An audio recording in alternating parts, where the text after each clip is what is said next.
Le crime parfait du pervers narcissique, il est parfait parce que il n'y a pas de preuves. Et c'est un crime parce que votre esprit est tué. Bon, j'espère que pas complètement tué parce que quand même, ça peut aller très très loin de se faire attaquer par des gens pervers narcissiques.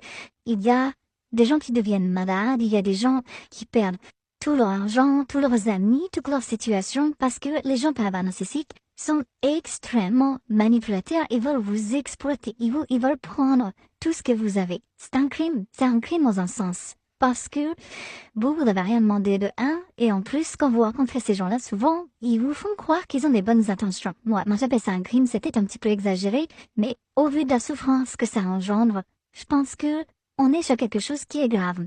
Maintenant, pourquoi est-ce que c'est un crime parfait? Parce que vous n'arrivez pas à le prouver. Parfois, vous n'arrivez même pas à l'expliquer. Il m'arrive souvent d'avoir des gens en coaching qui me disent, Romain, écoute, je vais te raconter mon histoire.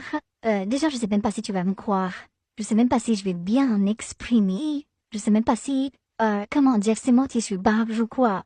Parce que c'est le crime parfait dans le sens où, parfois, vous vous demandez même si c'est pas vous qui débloquez, si c'est pas vous qui déconnez, si c'est pas vous qui avez tout inventé, parce que c'est extrêmement bien fait. Les gens pervers narcissiques sont extrêmement forts pour retourner la situation et vous faire croire que c'est vous le problème dans l'équation.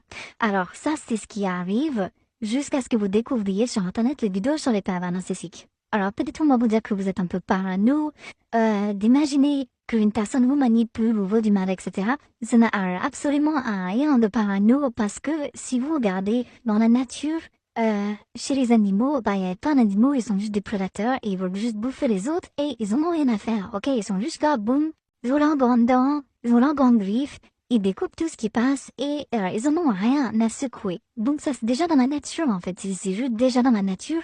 Donc il y a absolument rien d'incroyable à ce que il y ait une partie de cette nature dans nous aussi.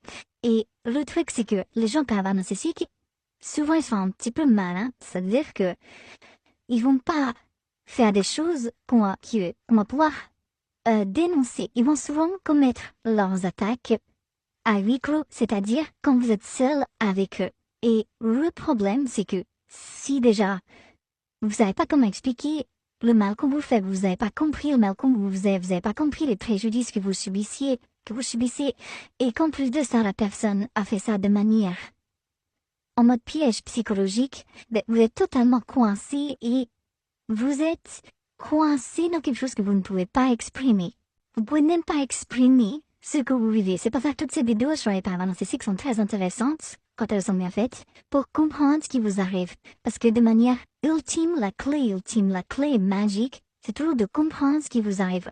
C'est que quand vous comprenez ce qui vous arrive, vous êtes capable de le réduire à une séquence.